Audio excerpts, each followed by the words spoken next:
प्यारे बच्चों, उम्मीद है आप सब लोग अच्छे होंगे। तो बच्चों, इस वीडियो में हम बात करने वाले हैं ओजोनी अपघटन अपक्रिया, जिसे आप ओजोनिक कर्ण भी कहते हो। तो बच्चों, इसमें क्या होता है, जब किसी एल्कीन को ओजोन के साथ गर्म किया जाता है तो पहले वह एक अस्थायी यौगिक में टूट जाता है और उसके बाद फिर वो एल्डिहाइड या कीटोन में परिवर्तित हो जाता है। यानी कि बच्चों, इस अभिक्रिया के द्वारा आप किसी भी एल्कीन को एल्डिहाइड या कीटोन में बदल सकते हो। तो आप बच्चों एल्कीन को जानते ही होंगे, एल्कीन का फार्मूला आपको पता होगा। वैसे तो एल्कीन का फार्मूला बच्चों CnH2n होता है, CnH2n। और आप क्या होता है इसमें, ऐसे कार्बनिक यौगिक जिसमें कार्बन कार्बन परमाणु के मध्य में द्विबंध उपस्थित होता है, जैसे CH2 डबल बॉन्ड CH2, एक हमारे पास ये एल्कीन हो गया है। आप जितने चाहे उतने लिख सकते हो, आर आर इस तरीके से दिखा सकते हो, RCH डबल बॉन्ड CH2, एक ये एल्कीन हो गया है। यहां जो एल्कीन है आप इसके स्थान पर CH3 लगा सकते हो, C2H5 लगा सकते हो। तो अलग अलग प्रकार के एल्कीन बना सकते हो। आप और भी एल्कीन लिखना चाहे तो इस तरीके से लिख सकते हो, RR C double bond CH, इस तरीके की एल्कीन लिख सकते हो, यहां पर 2 लग जाएगा। या इस तरीके का लिखने चाहो, RRC double bond C R dash, तो आप इस तरीके की एल्कीन लिख सकते हो। तो बच्चों, इसमें क्या होता है, कार्बन कार्बन परमाणु के मध्य में द्विबंध उपस्थित होता है। तो इस अपक्रिया द्वारा आप एल्कीन को एल्डिहाइड या कीटोन में परिवर्तित कर सकते हो। तो ध्यान से देखो बच्चों, क्या होता है हमारे पास इस अपक्रिया में, तो डबल बॉन्ड टूट जाता है, ये आपको पता है। अब इसकी हम लैंग्वेज की बात कर लें तो क्या होता है, ध्यान से सुनो। जब बच्चों एल्कीन को, किसी भी एल्कीन को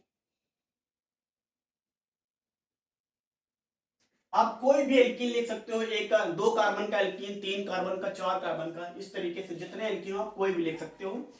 तो उसको जो आप ओजोन के साथ गर्म करते हो, जिसका फार्मूला O3 होता है, तो जिससे पहले ओजोनाइड बनता है, एक अस्थायी यौगिक ओजोनाइड। पहले बच्चों एक अस्थायी यौगिक ओजोनाइड बनता है। हाँ बच्चों, जब हम लोग एल्कीन को ओजोन के साथ में गर्म करते हैं तो पहले एक अस्थायी यौगिक ओजोनाइड बनता है, जो बहुत ही अस्थायी होता है, तुरंत ही दूसरे यौगिक में टूट जाता है।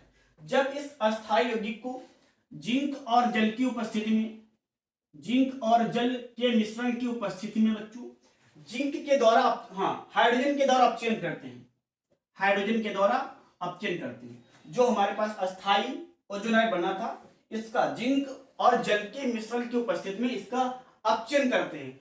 तो बच्चों, हमारे पास जो बनने वाला यौगिक होता है वो एल्डिहाइड बन सकता है या कीटोन बन सकता है।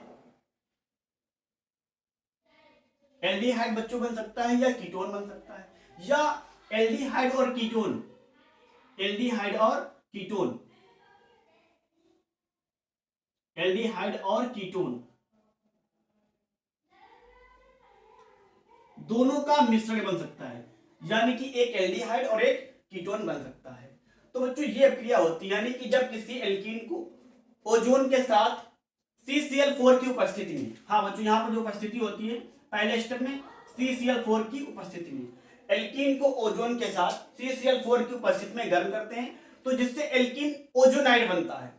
और फिर वो बहुत अस्थायी यौगिक होता है, जिसको जिंक जल के मिश्रण की उपस्थिति में इसका अपचयन करते हैं, जिससे बच्चों हमारे पास एल्डिहाइड या कीटोन या एल्डिहाइड और कीटोन दोनों का मिश्रण प्राप्त हो सकता है। तो बच्चों, इस अपक्रिया को हम लोग ओजोनी अपघटन कहते हैं। उम्मीद है बच्चों यहां तक आपको वीडियो समझ में आया होगा। अब बात करते हैं बच्चों हम लोग रिएक्शन की, कि अपक्रिया कैसे होती है। तो ध्यान से देखो,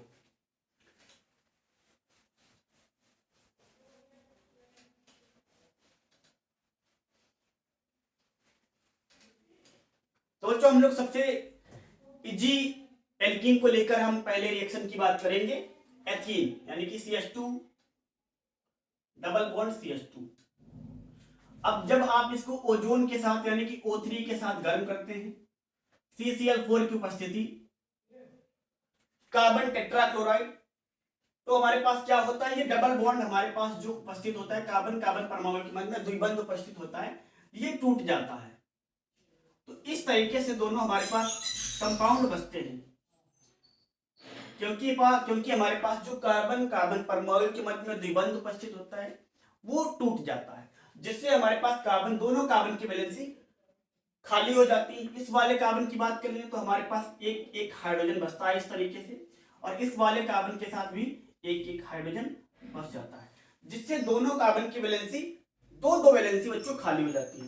एक वैलेंसी यहाँ पे, एक वैलेंसी यहाँ से, इस तरीके से दो वैलेंसी जो है खाली हो जाती है। अब ध्यान से सुनो, हमारे पास होता है ओजोन। अब इन वैलेंसी को ओजोन पूरा करता है। क्या होता है, ओजोन के पास में 3 ऑक्सीजन होते हैं, तो जो हमारे पास इस तरीके से बचा हुआ है, जो बचा हुआ है इसको यहां लिखते हैं। जब हमारे पास द्विबंध टूट जाता है उसके बाद में, तो हमारे पास कार्बन इस तरीके से बचते हैं।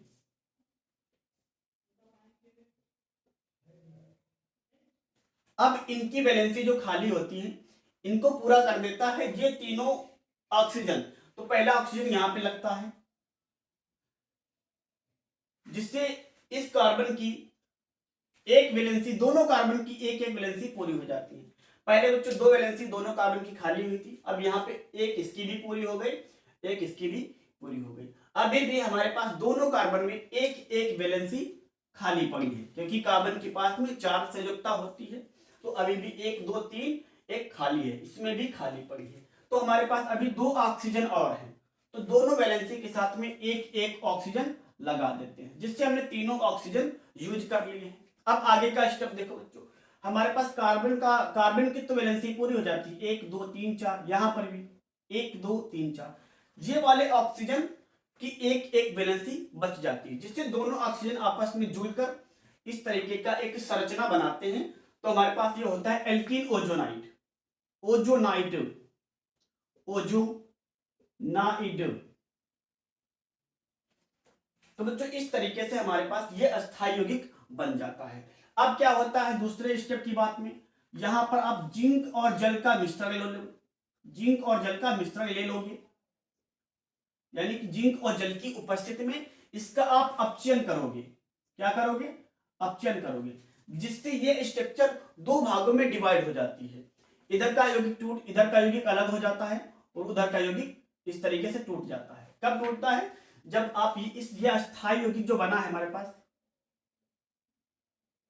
जो ये अस्थायी यौगिक बना है, तो यदि आप जिंक जल के मिश्रण के साथ इसका अपचयन कर दोगे, तो हमारे पास ये स्ट्रक्चर दो भागों में टूट जाती है इस तरीके से। इधर का पोर्शन अलग हो जाता है, इधर का पोर्शन अलग हो जाता है। क्या बचता है, ध्यान से देखो, इधर क्या बचा है, HCHO फॉर्मेल्डिहाइड, HCHO प्लस, इधर देखो बच्चों क्या बचा है, HCHO, इधर भी फॉर्मेल्डिहाइड बन रही है। अब हमारे पास ये ऑक्सीजन बच जाता है, तो यहां पर 2 लगा देते हैं, जिससे H2O निकल जाता है। तो बच्चों वो आप लोग बहुत आसान तरीके से एल्कीन को एल्डिहाइड या कीटोन में परिवर्तित कर सकते हैं। तो ये हमारे पास एल्डिहाइड बन गया है। अब अगर बच्चों आपको इसका नोट करना है तो नोट कर लो। अब हम दूसरे एग्जांपल की बात करने वाले हैं। आप किसी अन्य एल्डिहाइड को लिख सकते हो, किसी अन्य एल्कीन को लिख सकते हो। जैसे हम थोड़ी सी बड़े कार्बन के एल्कीन लिखना चाहते हैं, इस तरीके के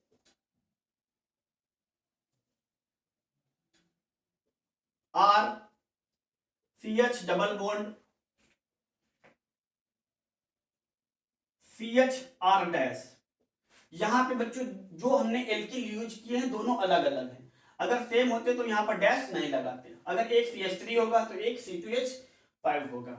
आप चाहो तो सेम भी लगा सकते हो, वो आप पर निर्भर करता है। आप इस तरीके से लगा सकते हो, RCH डबल बॉन्ड CHR, इस तरीके से भी लगा सकते हो। अगर यहाँ पे CH3 है तो यहाँ पर भी CH3 लगा सकते हो। लेकिन हमने अलग अलग CH3 लगाने के बारे में सोचा है कि यहाँ पर अगर CH3 होगा तो यहाँ पे C2H5।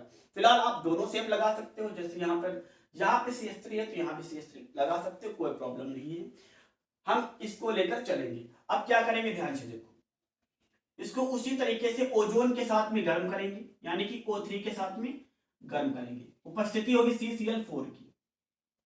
तो हमारे पास जो ये डबल बॉन्ड है कार्बन कार्बन परमाणु के मध्य में, ये ब्रेक हो जाता है, तो इस तरीके से बचता है RCH, इधर भी CHR। अगर सही तरीके से लिखे तो ये हो जाएगा, कार्बन के साथ में इनको इस तरीके से लगा सकते हो, R और H। इधर भी कार्बन के साथ में R डैश और H। तो दोनों कार्बन की दो दो वैलेंसी खाली हो जाती है। तो इसको बच्चों हम लोग यहाँ पे लिखेंगे, कार्बन के साथ में R और H, इधर भी कार्बन के साथ में R डैश और H। यहां पर अगर आपने R लिखा होगा तो R बनेगा, यानी कि दोनों एल्किल लगा सकते हो।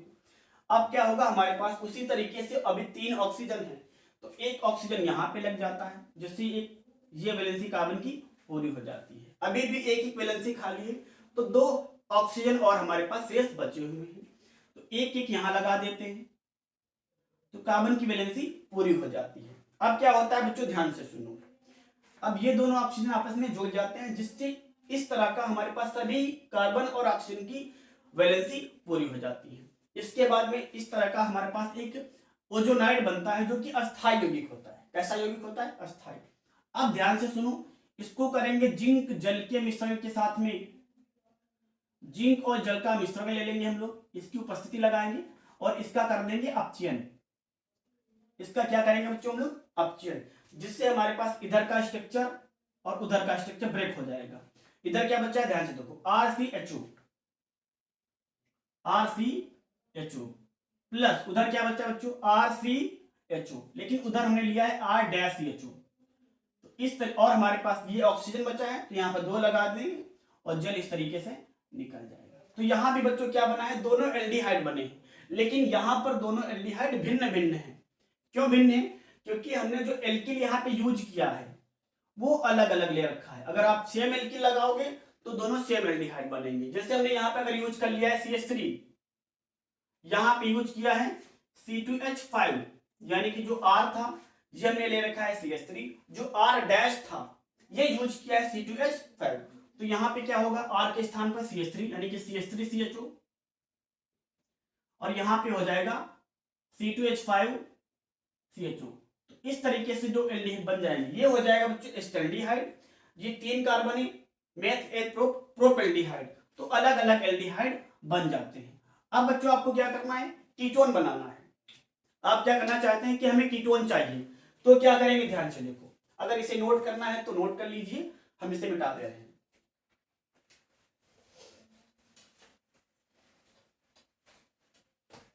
यदि बच्चों अब आपको एल्केन की सहायता से कीटोन बनाना है, एल्कीन की सहायता से कीटोन बनाना है, जब भी आपको कीटोन बनाना है तो इस तरीके का एल्डिहाइड इस तरीके का एल्कीन बना सकते हैं। जैसे, यानी कि एक कार्बन के साथ में एक साइड में 2 एल्कीन परमाणु। एल्कीन आपका तब बन सकता है, यानी कि एल्कीन से कीटोन तब बनेगा जब एक साइड में एक कार्बन के साथ में 2 एल्कीन लगा दोगे। इधर आप इसी तरीके से लिख सकते हो RCHR, RCHR। तो ध्यान से सुनो बच्चों, अगर आप कैसे पता लगता है कि हमारे पास कब कीटोन बनेगा, कब एल्डिहाइड बनेगा, यदि हम एक कार्बन के साथ में 2 एल्कीन जोड़ देंगे, एक ये वाला एक ये वाला, एक साइड में जो कार्बन होता है उसके साथ में यदि आप 2 एल्कीन जोड़ेंगे तो हमारे पास इधर का पोर्शन चेंज हो जाएगा कीटोन में, और यदि आप एक कार्बन के साथ में एक एल्कीन लगाएंगे तो उधर का पोर्शन चेंज हो जाएगा हमारे पास एल्डिहाइड में। जैसे बच्चों इसमें बताना हो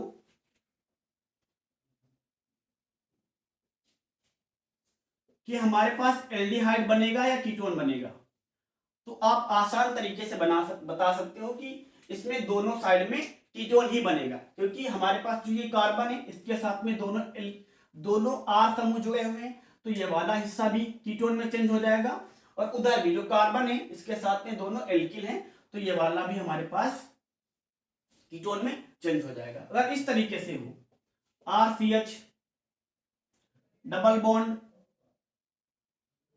C-R, इस तरीके का हमारे पास, तब भी आप बता सकते हो कि ये वाला पोर्शन एल्डिहाइड में चेंज होगा, क्योंकि इस वाले कार्बन के साथ में एक एल्किल समूह जुड़ा है तो ये एल्डिहाइड में चेंज हो जाएगा, और ये वाला कार्बन जिसके साथ में 2 एल्किल जुड़े हुए हैं ये वाला कीटोन में परिवर्तित हो जाएगा। तो बच्चों आपको इस तरीके से बना सकते हो, कोई भी एल्डिहाइड बना सकते हो, कोई भी कीटोन बना सकते हो। अब हम बात करने वाले हैं एक एल्डिहाइड और एक कीटोन की। तो यदि आपको एक एल्डिहाइड बनाना हो और आपको एक कीटोन बनाना हो, तो इस तरीके का एल्डिहाइड लिख लेंगे। आपको जितने कार्बन का एल्डिहाइड चाहिए हो उतने कार्बन का। तो ध्यान से सुनो बच्चों, हम क्या लिखा है यहाँ पे, ये वाला पोर्शन चेंज हो जाएगा कीटोन में और ये वाला एल्डिहाइड में। तो आगे का हम लोग स्टेप देखते हैं। इसको गर्म करेंगे ओजोन के साथ में, O3 उपस्थिति बताया आपको CCl4। अब ध्यान से देखो बच्चों, ये वाला पोर्शन ब्रेक हो जाएगा, यानी कि दोनों कार्बन के मध्य का जो डबल बॉन्ड है ये ब्रेक हो जाएगा। तो कुछ इस तरीके का संरचना बनेगा हमारे पास C, और यहां पर क्या है बच्चों, C R और H। तो आपको आइडिया तो लग ही गया होगा कि ये वाला कीटोन में चेंज होगा और ये वाला एल्डिहाइड में। अब बात करते हैं क्या होता है, हमारे पास इसकी दो वैलेंसी खाली है और इस वाले कार्बन की भी दो वैलेंसी खाली पड़ी हुई है, दो वैलेंसी दोनों कार्बन की खाली है। तो इसके साथ में ऊपर एक ऑक्सीजन लगा देंगे हम लोग, जिससे हमारे पास एक वैलेंसी पूरी हो जाएगी इस तरीके से। अब एक एक बची हुई वैलेंसी, दो ऑक्सीजन बचे हैं तो इस तरीके से लगा देंगे, ये वाली वैलेंसी भी आपकी पूरी हो जाएगी। अब क्या करेंगे, ध्यान से देखो, वही स्टेप, जिंक प्लस जल का मिश्रण, इसकी उपस्थिति हो जाएगी और कर देंगे इसका अपचयन, कर देंगे इसका अपचयन। अब क्या होगा, ये स्ट्रक्चर दो भागों में डिवाइड हो जाएगी।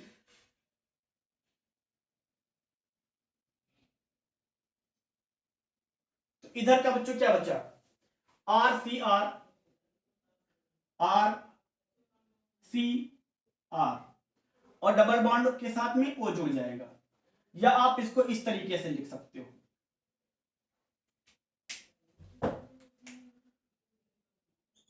RRC double bond O plus इधर क्या बचो बच्चों, RCHO, तो बन जाएगा ये एल्डिहाइड RCHO। अब ध्यान से सुनो, ये वाला ऑक्सीजन बच गया है तो निकल जाएगा H2O, क्योंकि यहां पे लगा देंगे हम लोग दो, तो दो हाइड्रोजन एक ऑक्सीजन जल बन जाएगा। तो अब यहाँ पे एक बन गया कीटोन, एक बन गया एल्डिहाइड। अब कितने कार्बन का कीटोन बनाना चाहते हैं वो आप पर निर्भर करता है।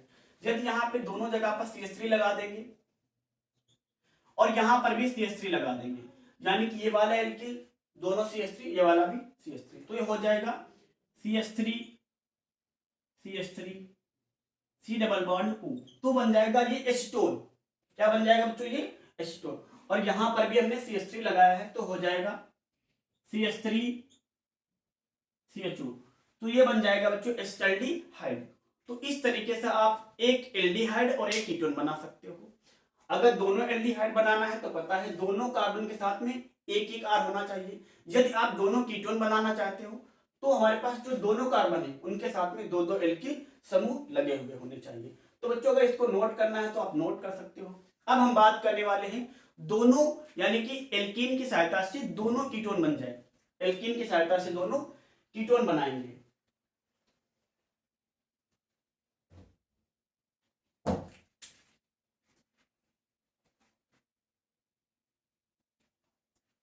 तो हम लोग किस तरह के एल्कीन लिखेंगे, आपको आइडिया होगा कि हमारे पास दोनों कार्बन में दो दो एल्किल समूह लगे हुए होने चाहिए, यानी कि इस तरीके से लिख सकते हो, R R C double bond C R और आर। यहां पे जो आपने एल्किल लगाया है चारों सेम लगा सकते हो या चारों डिफरेंट डिफरेंट लगा सकते हो। एक CH3 लगा दो, एक C2H5 लगा दो, या चारों सेम लगा दो, चारों CH3 लगा दो, या चारों C2H5 लगा दो, ये आप पर निर्भर करता है। आप करेंगे क्या बच्चों, ध्यान से देखो, ओजोन के साथ में रिएक्शन करेंगे CCl4 की उपस्थिति में, तो हमारे पास यहाँ का जो द्विबंध है ये ब्रेक हो जाएगा। तो क्या बचेगा हमारे पास, आर आर, इस तरीके से। यहां भी हमारे पास यही होगा, ये कार्बन और इसके साथ दोनों में इस तरीके से लग जाएगा। दोनों कार्बन की एक एक, यानी कि दो दो संयुक्ता खाली पड़ी है, इस वाले कार्बन की भी और इस वाले कार्बन की भी। आपको पता, हमने इसको इसलिए लिख दिया है ऐसे क्योंकि पता यहाँ पे इनके बीच में एक ऑक्सीजन आ जाएगा। अभी भी दो ऑक्सीजन हमारे पास बचे हुए हैं, तो एक ऑक्सीजन इसके साथ में और एक ऑक्सीजन इसके साथ में, तो इस तरीके का जुड़ जाएगा। तो अब ये होता है बच्चों अस्थायी यौगिक, ये होता है एक अस्थाई यौगिक। अब क्या करेंगे, ध्यान से देखो, इसका जिंक जल के मिश्रण की उपस्थिति लगा देंगे, जिंक और जल के मिश्रण की उपस्थिति लगा देंगे और कर देंगे इसका अपचयन। तो हमारे पास ये जो स्ट्रक्चर बना हुआ है दो भागों में टूट जाएगा, इधर का पोर्शन अलग हो जाएगा और इधर का पोर्शन बच्चों अलग हो जाएगा। तो क्या हो जाएगा, ये बच्चा हमारे पास R C double bond O, ऐसे इधर भी R C double bond O, plus क्या हमारे पास ये ऑक्सीजन बचा, यहां पर 2 लगा देंगे जिससे बन जाएगा हमारे पास जल अलग हो जाएगा। तो बच्चों अगर आप इसे दोनों एल्डिहाइड लगाना चाहते हो, दोनों एल्डिहाइड बनाना चाहते हो, तो हमारे पास क्या कर सकते हो, जो ये दोनों कार्बन होते हैं इनके साथ में एक एल्किल समूह लगाओ, दोनों कार्बन के साथ में एक एल्किल समूह लगा दो। अगर आप दोनों कीटोन बनाना चाहते हो तो दोनों के साथ में दो दो एल्किल लगा दो, दोनों कार्बन के साथ में दो दो एल्किल लगा दो। यदि आप एक एल्डिहाइड और एक कीटोन बनाना चाहते हो तो आप एक कार्बन के साथ में दो एल्किल लगाओ और एक कार्बन के साथ में एक एल्किल लगा दो, बाकी क्या लगा दो, आप हाइड्रोजन लगा दो। तो इससे क्या बनेगा, जिधर 2 कार्बन होंगे यानी कि जिधर जिस कार्बन के साथ में 2 एल्किल होंगे वो वाला टूट जाएगा कीटोन में, और जिस तरफ एक एल्किल लगा हुआ है वो टूट जाएगा एल्डिहाइड में। तो बच्चों आप इस तरीके से एल्कीन की सहायता से एल्डिहाइड कीटोन या एल्डिहाइड कीटोन का मिश्रण बना सकते हो। तो बच्चों उम्मीद है आपको ये रिएक्शन समझ में आई होगी। अगर आपको नोट करना है तो नोट कर लीजिए, और बच्चों अगर वीडियो अच्छा लगा हो तो वीडियो को लाइक कर दो और चैनल को सब्सक्राइब कर दो।